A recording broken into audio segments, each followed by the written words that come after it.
Hello guys, कैसे हो आप सब। आज हम करने वाले हैं परमानेंट इनकम हाइपोथेसिस। ये जो हाइपोथेसिस है मिल्टन फ्रीडमैन के द्वारा दी गई है। मिल्टन फ्रीडमैन क्या बोलते हैं इस हाइपोथेसिस में कि जो कंजम्पशन होता है वो हमारे परमानेंट इनकम का फंक्शन होता है। परमानेंट इनकम क्या होती है, जैसे सैलरी हो गई जो हमारी फिक्स होती है किसी भी पर्सन की, कि ये इनकम तो हम नॉर्मली अर्न करेंगे ही करेंगे। तो परमानेंट इनकम में हम ह्यूमन और नॉन ह्यूमन वेल्थ दोनों इंक्लूड करते हैं। ह्यूमन मतलब जो लेबर हो गया, जो भी हम उनको स्किल्स दे रहे हैं, प्रोफेशनल वर्क कर रहे हैं, और नॉन ह्यूमन वेल्थ मतलब जो हम इक्विटी वगैरह में भी इन्वेस्ट कर देते हैं, तो ये क्या होता है, नॉन ह्यूमन वेल्थ। तो अब इसने क्या बताया फ्रीडमैन ने कि जो सिर्फ परमानेंट इनकम पे बेस होती है, और नॉर्मली इनकम हमारी दो होती है, परमानेंट इनकम और ट्रांजिटरी इनकम। ट्रांजिटरी इनकम क्या होती है, टेम्परेरी इनकम, जो ये फिक्स नहीं होती, मतलब ये कभी भी हमें हो जाती है, जैसे लॉटरी वगैरह हो गई या कहीं से और हमें जो है इनकम आ रही हो, कभी कभार आती हो, तो वो कौन सी होती है, ट्रांजिटरी इनकम।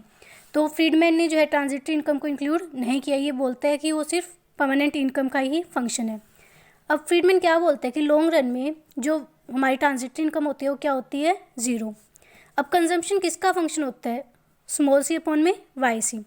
अगर अब लॉन्ग रन में क्या होता है कि एपीसी जो है वो एमपीसी के इक्वल होती है, तो वो ये डेरिवेशन के थ्रू सोल्व कर रखे हैं। कैसे, एपीसी क्या होता है कि कितना पार्ट हम इनकम का कंज्यूम कर रहे हैं, तो इसको अगर परमानेंट इनकम से डिवाइड कर देंगे पूरी इक्वेशन को, तो हमें क्या दिख रहा है कि एपीसी जो है वो हमारा एमपीसी के इक्वल है।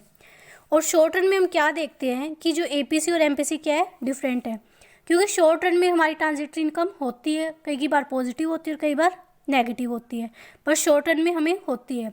लॉन्ग रन में हमने क्या मान के चला है कि ट्रांजिटरी इनकम नील हो जाती है, तो वही इक्वेशन हम ये वाली लेके चलते हैं। अब शॉर्ट रन में क्या था, यहाँ क्या था, सिर्फ परमानेंट इनकम हो रही थी, बट यहाँ अब हमें क्या हो रहा है, ट्रांजिटरी इनकम भी हो रहा है, तो दोनों को हम दोनों से डिवाइड कर देंगे।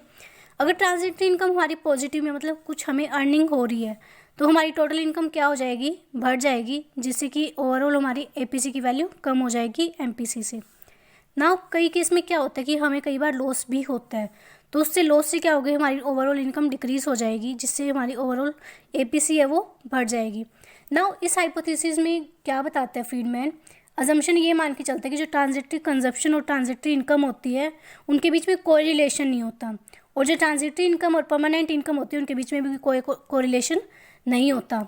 और इसकी एक ड्रॉबैक सबसे बड़ा ये है कि जो फ्रीडमैन है उसने नॉन ह्यूमन वेल्थ के बारे में कंसिडर नहीं किया, वो इन दोनों को एक ही मानते हैं।